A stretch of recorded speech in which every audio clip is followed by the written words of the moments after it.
হাসপাতাল দখল করা, এই যে আপনার বলেন, আমিও তো তাই বলি, কেন এত বড় বড় এই ছোট ছোট চাঁদাবাজ, এগুলো তো চাঁদাবাজ না, এগুলো তো ছোট ছোট জিনিস, আপনারা এগুলা করতেছেন, এগুলো আপনারা করতেছেন। এবং পাথর মেরে মানুষের জন্য আপনারা কি বলছেন, আপনারা কি গালি দেন?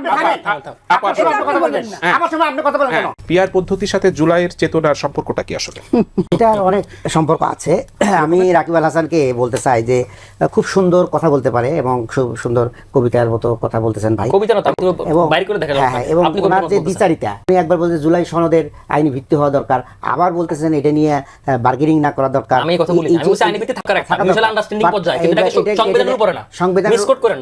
সংবিধানের উপরে না, এই যে একই ব্যক্তির পক্ষ থেকে দুই তিন ধরনের কথাবার্তা, না ভুল বোঝা না, আপনি তো মিসকোট করতেছেন। না মিসকোট না, আমি আপনার কথা বলার সময় কোনো কথা বলিনি। আপনি আবার বলবেন, আপনার সময় আপনি মিসকোট করেন না আমাকে। না মিসকোট করব করেন তুমি, আপনি যেটা বলছেন সেটাই বলতেছি।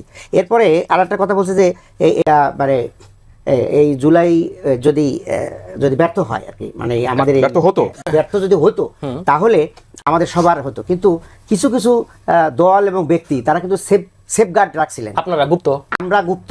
আমাদের মনিয়াপাদের মহাসচিব উনি বলছেন এটা ছাত্রদের আন্দোলন, এটা আমাদের আন্দোলন না। এটা না বললে চলতো না, এটা না বললে, এটা না বললে ব্যর্থ হতে পারে। এই আন্দোলন যদি এই আন্দোলন সফল হবে, এইটা ওনার এত ছিল না, ধারণা ছিল। এইটা ধারণা না থাকলে আমরা তো আমাদের সেক্রেটারি কিন্তু বলে দিয়েছেন যে আপনারা সবাই নামে পড়েন, আমরাও আছি, সবাই থাকেন।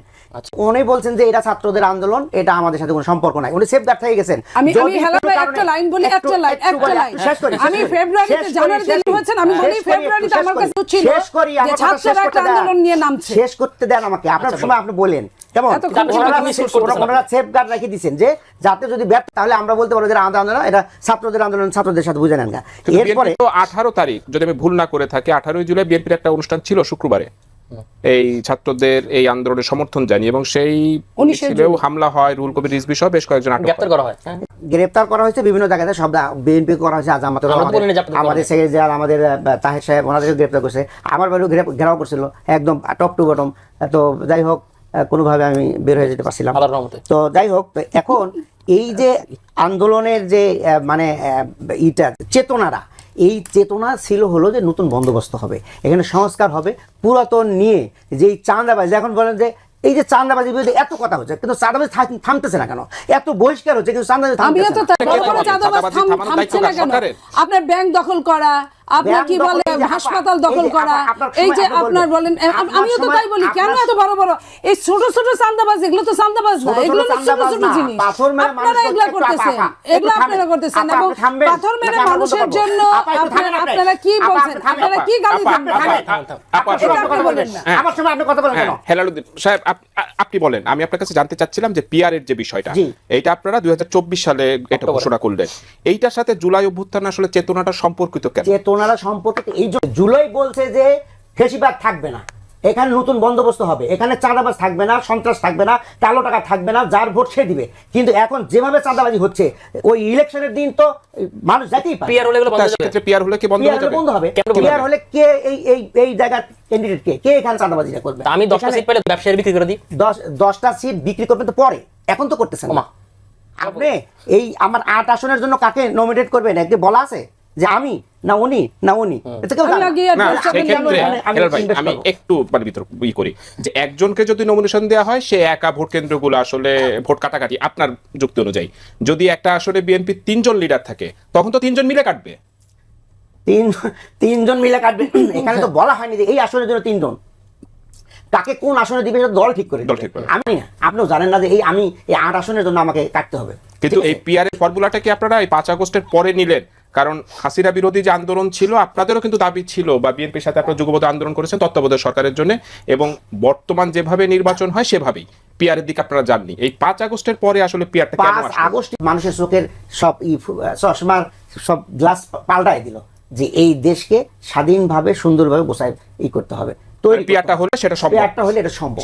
এরপরে একটু বলি, এরপরে হলো যে আপা একবার বলছিলেন যে আমরা 86, 91, 94 নানান ভাবে আসলে বলছিল। হ্যাঁ, এটা আমি আপনাকে বলছিলাম। এই যে 86 কথাতে টানলেন, গোড়াপত্তনটা বলেন। 86 তো সবাই একবার বললো যে আমরা ইলেকশনে যাব না, না। কিন্তু পরবর্তীতে সবাই সিদ্ধান্ত নিল যে আমরা যাব। কিন্তু দেখা গেল যে সবাই কোথায় নিল? সবাই যখন BNP গেল গেছে? তখন বিএনপির বড় বড় নেতাদের আপনার ডিসকোয়ালিফাইড হয়ে গেলেন, যারা দুর্নীতির কারণে সেই সময় নির্বাচনে তাদের এই যে এগুলা বলেন, অযোগ্য এগুলা হয়ে ঠিক গেলেন। না। এই কারণে আপনি এই যে চালদিঘির ময়দান থেকে আইসা শেখ হাসিনা যখন ই করলে বিএনপি তো করে নাই, বিএনপি তখনই শেখ হাসিনার জাতীয় বেঈমান বললো। আপনারা আপনার বুদ্ধিতে এই কাজগুলো হচ্ছে। আপনার সময় আপনি কথা বলেন, আপনি আমার সময়টাই আপনি এখন দখল করছেন। জিজ্ঞেস করেন আমাকে এক উনি মিনিটে যদি বলছেন। আপনি শেষ করেন, আমি একটু মনিয়াপার কাছে যাব। হ্যাঁ যাবেন, কিন্তু ওনার কথা আমাকে ডিস্টার্ব করে। হ্যাঁ, just এক মিনিট একটু বলেন। এই যে ওনাদের ঋণখেলাপির কারণে ওনাদের বাতিল হয়ে যায়, যে কারণে ওরা নির্বাচন বয়কট করলেন, আর বাকি দলগুলো নির্বাচন করলেন। এখন এইটা ব্লেম দেওয়া হচ্ছে যে জামাতের কারণে সেই সিএসি ইলেকশনটা হয়েছে। এরপর 91 ইলেকশনে ওনারা যে জিতে আসলেন যখন, তখন তো আমরা তাদেরকে সমর্থন দিলাম, আমরা কিন্তু কোনো মন্ত্রিত্ব নেইনি বা সরকারের কোনো ধরনের আমরা অংশীদারিত্ব সেটা নেইনি। জানি, কিন্তু তার বছর পরে আবার বিএনপি এরপরে বিরুদ্ধে আন্দোলন করলেন। আমরা তার ফলে আমাদের আমিরকে গ্রেপ্তার করে নিয়ে যাওয়া হলো, বয়স্ক মানুষকে গ্রেপ্তার করা হলো, এবং দীর্ঘ প্রায় 1-1.5 বছর থেকে অ্যাপিলেট ডিভিশন থেকে উনি মুক্তি হয়ে আসলেন। এবং সেই সময় আমরা বলছিলাম যে এই সিচুয়েশনের আর তৈরি না হয়, কেয়ারটেকার গভর্নমেন্টের আমরা বিল উত্থাপন করলাম। সেই বিলটা যদি সংসদে পাশ হয়ে যেত তাহলে হরতাল অবরোধের দরকার হতো না। 173 দিন হরতাল, কত মানুষের প্রাণহানি, কত টাকা পয়সা ক্ষতি, এবং ছাত্রদের মানে লেখাপড়ার ক্ষতি, এগুলো করে কিন্তু আমরা কেয়ারটেকার সরকার আন্দোলনকে আগায় নিয়ে গেলাম। সর্বশেষ যখন মাগর উপনির্বাচন হলো, সেই উপনির্বাচনের দৃশ্য দেখার পরে আওয়ামী লীগে বললো যে না, এই কেয়ারটেকার সরকার ছাড়া কোনো উপায় নেই। তখন